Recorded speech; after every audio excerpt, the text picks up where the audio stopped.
বিদ্যুৎ পরিষেবায় অন্ধকারাচ্ছন্ন রাজ্য, নাজেহাল জনজীবন। প্রতিবাদে বিদ্যুৎ দপ্তর ঘেরাও করল সদর কংগ্রেস। বিদ্যুৎ মন্ত্রীকে অনতিবিলম্বে পদত্যাগ করতে হবে, এই আহ্বানকে সামনে রেখে সদর জেলা কংগ্রেস কমিটির উদ্যোগে এক মিছিল ও ডেপুটেশন সংঘটিত হয় বুধবার। মিছিলটি কংগ্রেস ভবন থেকে বের হয়ে শহরের বিভিন্ন পথ পরিক্রমা করে ভুতুড়িয়া বিদ্যুৎ দপ্তরের সামনে এসে বিক্ষোভ প্রদর্শন করে ও পরবর্তীতে এক ডেপুটেশনে মিলিত হয়।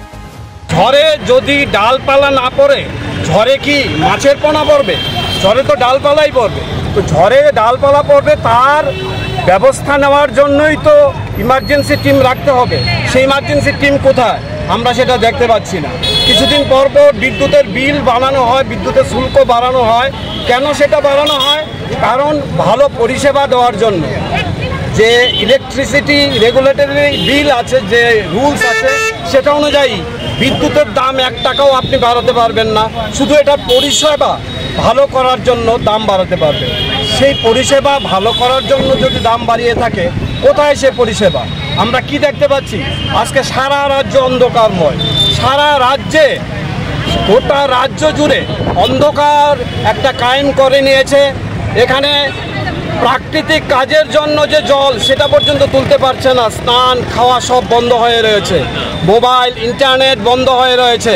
সমস্ত কিছু বন্ধ হয়ে রয়েছে। অন্ধকার গোটা গ্রাম ত্রিপুরা, এমনকি শহরেও আপনারা দেখছেন বিভিন্ন এলাকা, বিভিন্ন জায়গায় কারেন্ট নেই, কোনো বিদ্যুৎ নেই। বিদ্যুতের অভাবে জল তুলতে পারছেন না মানুষ, কাজ করতে পারছেন না মানুষ, ইন্টারনেট চলছে না। মনে হচ্ছে এক অন্ধকার যুগে আমরা এসে দাঁড়িয়েছি। এ কেমন অপদার্থ বিদ্যুৎ মন্ত্রী! এই বিদ্যুৎ মন্ত্রী যখন শিক্ষামন্ত্রী ছিলেন, তখন শিক্ষাটাকে 12টা বাজিয়েছেন। তিনি অক্সিজেনের সায়েন্টিফিক নেম O2 না বলে O2 বলতেন, কারণ ওকে জিরোর মতো লাগে। এটা তার ব্যাপার। কিন্তু শিক্ষা ব্যবস্থাটাকে 12টা বাজিয়ে গেছেন।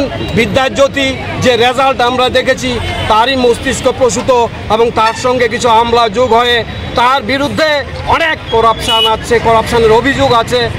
পাশাপাশি এবার আমরা দেখলাম উনি বিদ্যুৎ মন্ত্রী হয়ে সম্পূর্ণ ব্যর্থ একজন মন্ত্রী, কোনো কিছুই সামলাতে পারছেন না। দুদিন পরে পরে তিনি শুধু বলছেন যে কিছু ঠিক করে নেবেন, সব কিছু ঠিক করে নেবেন। আমরা জানতে চাই, কবে উনি পদত্যাগ করবেন? কবে আমাদের রাজ্য এই শনির গ্রাস থেকে মুক্ত হবে?